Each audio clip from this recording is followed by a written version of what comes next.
Targeted killing చేసిన విధానం అక్కడ తూటాలు పేలితే దాని ప్రకంపనలు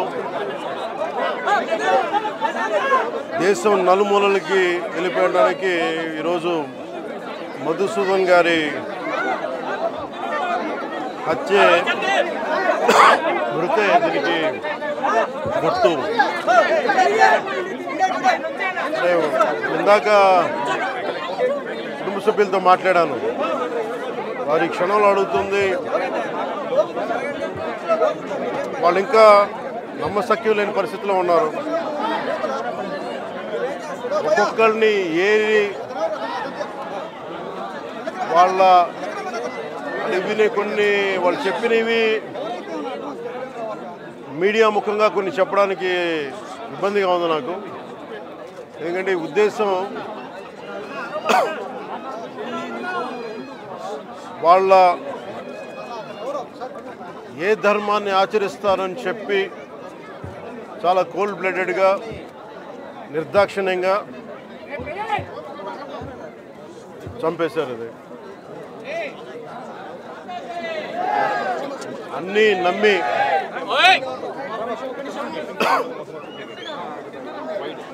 కశ్మీర్లో అన్నీ ప్రశాంతత ఉంది గత కొన్ని సంవత్సరాలుగా,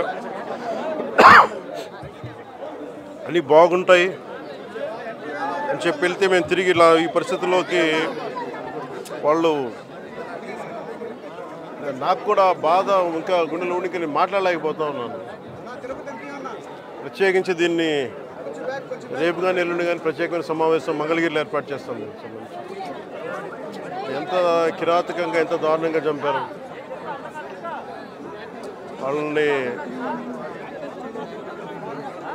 ఈ సమయంలో వాళ్ళు అడుగుతూ మేము ఆత్మగౌరవం ఉన్న వాళ్ళు మేము నిజంగా ఇక్కడ ఏదో ఒక ఎక్స్గ్రేషియా ప్రకటించడానికో లేదంటే దీనికో రాలేదు. నిజంగా ఉగ్రవాదుల దాడిలో ఇది రిపీటెడ్గా,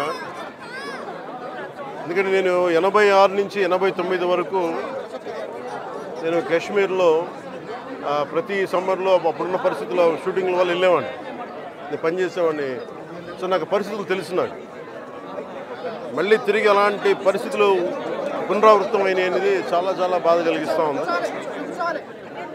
కొన్ని అంశాలు ప్రత్యేకంగా ఆవిడ తెలియజేశారు. వారి అమ్మాయి కానీ వారి అబ్బాయి కానీ వాళ్ళ పడ్డ క్షోభ చాలా చాలా వివరంగా తెలియజేశారు.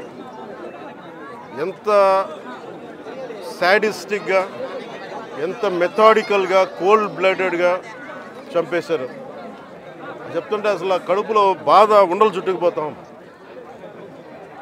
అందుకని ప్రత్యేకించి ఈ సందర్భంలో కాకుండా సమయం అవుతుంది అన్నారు.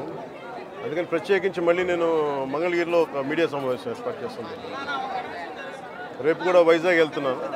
వెళ్ళి వారిని కనుక్కొని ఒకసారి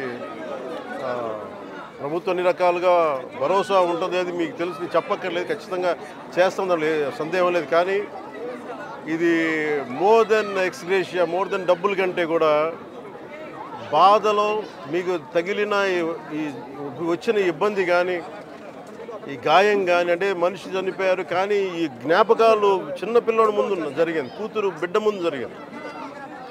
ఇది మటుకు ఇది భారతదేశం ఎప్పటికీ మర్చిపోలేదు. భారతదేశం ఎప్పటికీ మర్చిపోలేదు. ఉగ్రవాదులు ఎక్కడున్నా సరే నిర్దాక్షిణ్యంగా ఏరియా. మన కనికరం ఎక్కువైపోయింది, మంచితనం ఎక్కువైపోయింది అంతే. మనం